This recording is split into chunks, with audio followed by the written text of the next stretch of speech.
Je m'appelle Marie-Odile Darmois, mon nom de jeune fille est Chu. Je suis née à Jarville en 1938, j'ai donc 83 ans. J'ai fait une rencontre tout à fait particulière dans un café rue de la République à Jarville-la-Malgrange. Et ce café existe toujours, je crois qu'il s'appelle le Palais de la Bière. Et la rencontre que j'ai faite, c'était avec les Américains, qui bien sûr nous avaient libérés. Entre parenthèses, je me souviens quand même d'un convoi américain et ces braves soldats qui nous avaient libérés nous lançaient du chewing-gum. J'ai encore la saveur de ce chewing-gum, c'était pas le même que ce qu'on a actuellement. Donc dans ce café, les Américains, le soir, venaient boire un petit coup. Et mon grand-père, qui travaillait à l'usine Cunet-Fléchel, à côté de chez moi, allait boire son petit coup, puis souvent il m'emmenait. Donc il y avait plein d'Américains qui étaient là.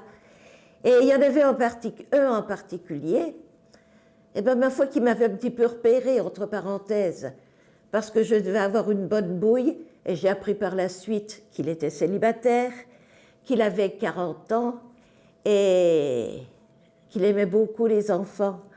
Et bien entendu, il venait tout le temps vers moi. Au début, c'était des cacahuètes, du chewing-gum. Et il était tellement gentil avec moi que mes parents l'ont invité une fois à la maison. Bien sûr, il était ravi, nous aussi. Et de fil en aiguille, tous les dimanches, il venait passer la journée avec nous. Et on allait se promener, on allait au plateau de Malzéville, on allait à la Pépinière, enfin tous les endroits où on allait se balader à l'époque et surtout libérer de cette peur qui nous tenait au ventre pendant la guerre. Donc on a passé d'excellents moments avec lui et il venait aussi chez mes grands-parents à la Malgrange, rue Pasteur. Et un jour même, avec un de ses copains que j'aimais bien aussi, qui conduisait un camion, il nous emmenait à Nancy, chez un photographe, parce que Howard, nous on l'appelait Howard, parce que l'américain, comme l'anglais, on ne le connaissait pas.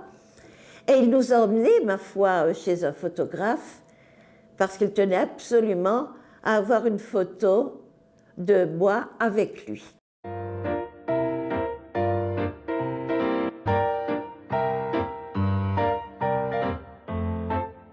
Les Américains, on ne connaissait pas ce pays, on ne le voyait pas comme on le fait actuellement. Et puis bon, c'était nos libérateurs aussi. Et ça, mes parents m'en parlaient. On savait quand même que c'était eux eux et puis d'autres, qui nous avaient sauvés, qui nous avaient libérés.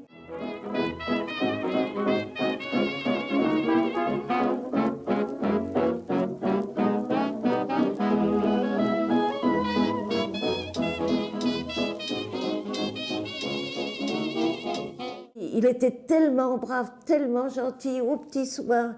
Une fois, je me rappelle, avant de partir pour une promenade, maman m'avait mis une belle robe, c'était un dimanche.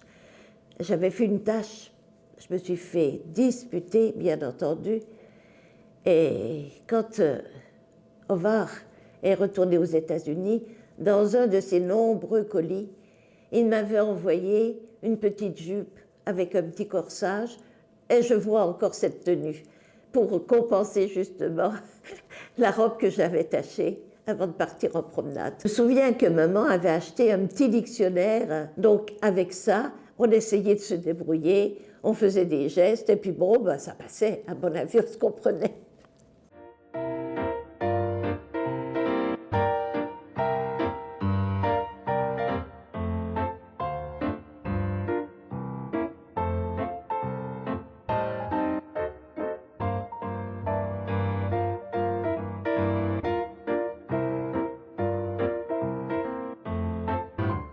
C'est-à-dire après les beaux jours justement de cette, je dois dire, cette merveilleuse période avec Howard, il a fallu qu'il rentre aux États-Unis. Les adieux ont été vraiment difficiles, d'un côté comme de l'autre. Lui, bien sûr, était en larmes. Moi, n'en parlons pas. mes parents aussi. Vraiment, ça a été un moment très difficile après avoir vécu tous ces merveilleux moments avec lui. Étant donné qu'il avait la quarantaine, il devait être à l'arrière des troupes. Donc, c'était certainement pas un combattant. Je me souviens que papa nous disait c'était un vétéran. Alors maintenant, comment il est arrivé, je ne sais pas. Et c'est dommage. On a correspondu très longtemps avec lui. Je vais vous lire la première lettre que mes parents ont reçue quand il est arrivé aux États-Unis. Alors je vois que maman avait écrit « Lettre reçue le 28-12-45 ». Et lui l'avait écrite le 18 novembre 45. Donc. Mon cher famille, je volontais essayer écrire, vous ceci lettre. Laissez-vous savoir, je suis arrivé à moi, maison, et je très heureux être avec moi, mère et père. Je arrive en Amérique, octobre 15, 1945. Je espoir vous, volonté capable, lire ceci lettre. Aussi moi, français, pas bonne. Moi, amour à vous et vous, famille. Je écrire encore bientôt. Mon cher famille, je recevoir 3 lettres de vous. Je avoir honte de moi-même pour pas répondre bientôt. J'en très content vous recevoir le petit cadeau. Je envoyé chercher vous pour le Noël. Il y en a eu d'autres, mais elles ont été égarées, je pense, au cours des années. On s'envoyait bien sûr des colis, spécialement à Noël, parce que Noël c'est aussi important aux États-Unis qu'en France, mais dans l'année aussi. Et bien sûr, nous de France, c'était moins facile peut-être que pour eux d'Amérique, parce qu'il y avait tout de même les restrictions. Mais je sais que mes parents voulaient à tout prix envoyer des colis, et même à son papa et à sa maman.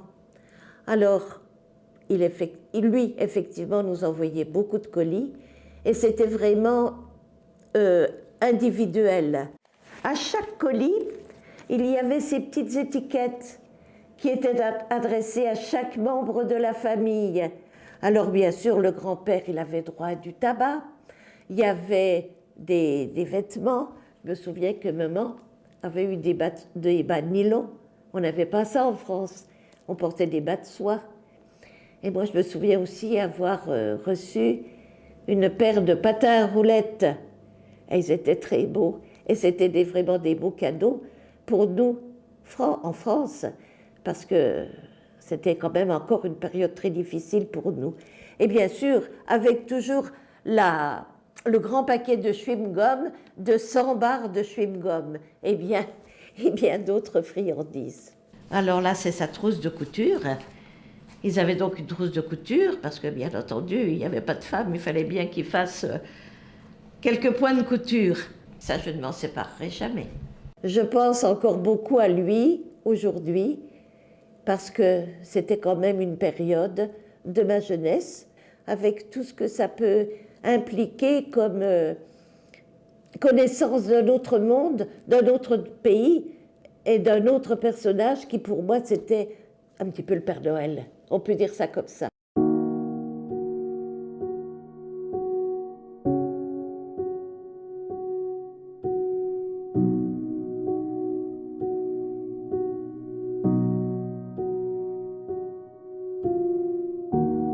J'étais une adulte, j'étais mariée, j'avais des enfants.